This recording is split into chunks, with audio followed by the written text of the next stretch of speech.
Right. తెలంగాణకు సంబంధించినంత వరకు తెలంగాణలో చూసినట్లయితే ఎవరైతే వచ్చారా రైట్ తెలంగాణకు సంబంధించిన వరంగల్ పార్లమెంట్ పరిధిలో బీజేపీ అభ్యర్థి ఆరూరు రమేష్ ముందంజలో ఉన్నారు. భువనగిరిలో బీజేపీ అభ్యర్థి బూర నర్సయ్య గౌడ్ ముందంజలో ఉన్నారు. బూర నర్సయ్య గౌడ్ మొన్నే చాలా కీలకమైన సమంత పెళ్లి గురించి ఏదో చేశారు కదా ఆయన, రైట్. అలాగే పెళ్లి గురించి ఆయన ఏం చేయలేదు, ఫోన్ ట్యాపింగ్ గురించి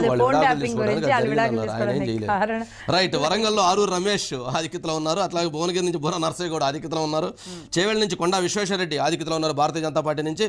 అదేవిధంగా ఆదిలాబాద్ నుంచి కాంగ్రెస్ పార్టీ ఆత్రం సుగుణ ఆధిక్యతలో ఉన్నారు. ఖమ్మం నుంచి ఎవరైతే రఘురామ్ రెడ్డి ఆధిక్యతలో ఉన్నారు. సికింద్రాబాద్ నుంచి కిషన్ రెడ్డి ఆధిక్యతలో ఉన్నారు. నాగర్ కర్నూలు నుంచి మల్లు రవి ఆధిక్యతలో ఉన్నారు. మహబూబ్ నగర్ నుంచి వంశీచంద్ర రెడ్డి, డీకే అరుణ మధ్య హోరాహోరీ పోటీ కొనసాగుతున్నటువంటి పరిస్థితి. నిజామాబాద్ నుంచి ధర్మపురి అరవింద్ ఆధిక్యతలో కొనసాగుతున్నారు. మెదక్ నుంచి ఎవరైతే నీలమోదు రఘునందనరావు మధ్య టఫ్ ఫైట్ నడుస్తూ ఉంది. అదేవిధంగా మెదక్లో వెంకటరామరెడ్డి ఆధిక్యతలో ఉంటారనుకున్నారు కానీ బట్ ఆయన ఇంకా ఆధిక్యతలోకి రాలేదు.